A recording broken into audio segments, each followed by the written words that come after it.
صبر کا امتحان۔ ایک مرتبہ حضرت عبداللہ خفیف رحمۃ اللہ حج کی نیت سے روانہ ہوئے تو اپنے ہمراہ ایک رسی اور ڈول لے لیا۔ راستہ میں آپ رحمۃ اللہ کو پیاس محسوس ہوئی تو ادھر ادھر نگاہ دوڑائی تاکہ پانی نظر آ سکے۔ اس دوران آپ رحمۃ اللہ نے دیکھا کہ ایک چشمہ پر ہرن پانی پی رہا ہے۔ آپ رحمۃ اللہ اس چشمے کے نزدیک پہنچے تو چشمے کا پانی نیچے ہو گیا۔ آپ رحمۃ اللہ نے یہ دیکھا تو اللہ تعالیٰ کے حضور عرض کی کہ اے باری تعالیٰ، کیا میرا درجہ ان ہرنوں سے بھی کم ہے؟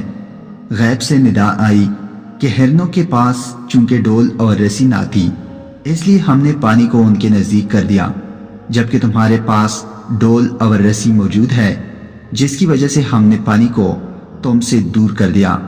آپ رحمۃ اللہ نے اس ندا سے عبرت پکڑی اور ڈول اور رسی کو پھینک دیا اور پانی پیے بغیر آگے کی طرف چل دیے۔ اس دوران پیر غیب سے ندا آئی کہ ہم نے تو محض تمہارے صبر کا امتحان لیا تھا، جاؤ اور اس چشمے سے پانی پی لو۔ چنانچہ آپ رحمۃ اللہ اس چشمے پر واپس پہنچے تو پانی اوپر ہو گیا اور آپ رحمۃ اللہ نے پانی پیا اور وضو کر کے نماز ادا کی۔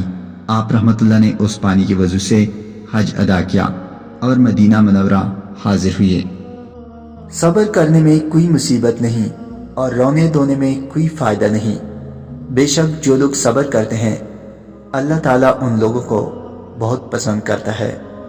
اللہ تعالیٰ ہم سب کو زندگی کے ہر موڑ پر صبر کرنے کی توفیق عطا فرمائے، آمین۔